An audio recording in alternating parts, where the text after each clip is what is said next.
Então provavelmente Deus ia levantar Davi, de alguma forma Deus ia levantar Davi, com Saul ou sem Saul.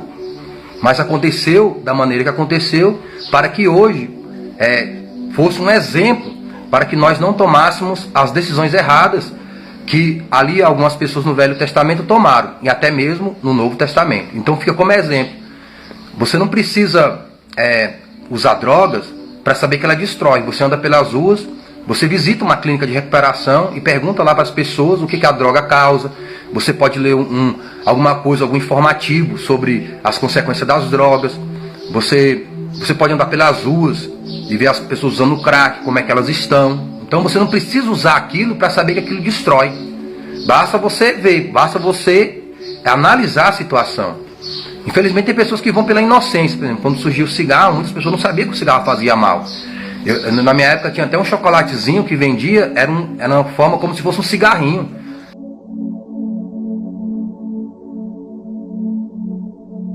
A embalagem dele era de um cigarro, para você ver como é que foi a indução a fumar. Os filmes mostram as pessoas fumando, bebendo, né? Adulterar é massa, pegar a mulher do outro, prostituir. Então isso colocado como se fosse coisas boas. Então muitas pessoas entraram nessa aí por ignorância. E hoje as pessoas já têm mais informação sobre o cigarro. Tanto é que quem fuma quer parar e muitos abandonou.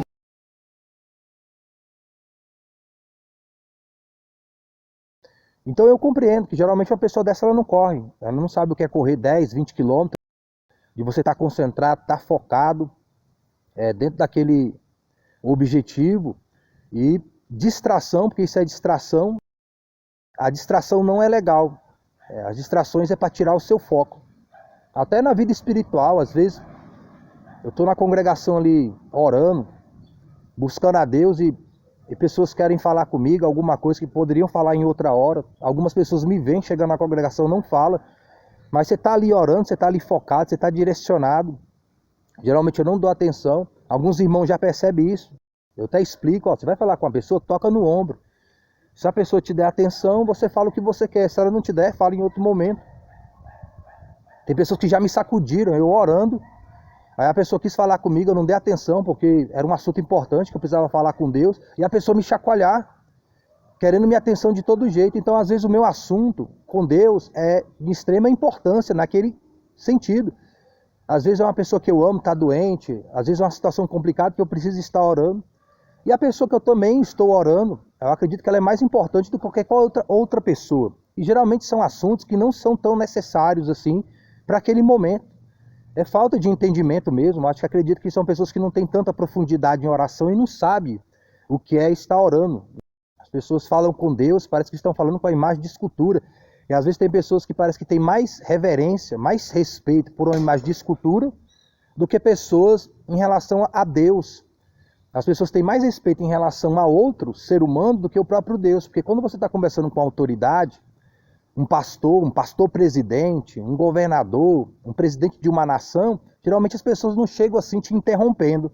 Mas quando você está orando a Deus, as pessoas elas chegam logo interrompendo, como se o seu assunto não fosse importante, como se a pessoa que você está dirigindo um assunto não fosse importante.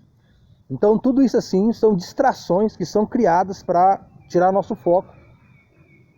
E na corrida, a longa distância, é uma corrida de foco. Você está focado ali, então, dependendo da situação, se você estiver correndo uma longa distância e você parar, você já desanima, se você não tiver costume. Então, graças a Deus, não aconteceu nada. Graças a Deus, já tem uma certa bagagem na corrida. Então, quando eu ouço barulho e tudo, geralmente, não é questão de não se assustar. É questão de saber que o susto pode me atrapalhar a tomar a decisão que eu preciso. Então, eu preciso estar equilibrado para tomar a atitude melhor possível para aquela situação. Mas se fosse em outros tempos, eu teria já olhado de uma forma assustada, imaginando um acidente, uma colisão e etc., que geralmente é o que vem na cabeça, mas eu sabia que eu não podia ter essa atitude porque eu poderia cair, sofrer um acidente, etc. Mas teve toda essa situação, a qual poderia ter sido evitada, se a pessoa ela tivesse noção do que é a corrida em si. É como o manejo de dog, né? Muitas pessoas elas não têm real noção do foco que é você adestrar um dog. trazer um condicionamento para o dog, você tem que estar focado, você tem que estar direcionado. E aparecem distrações no adestramento, no manejo. E você precisa estar tranquilo, equilibrado, para não permitir que essas distrações tirem o seu foco daquilo que realmente é importante dentro daquele contexto.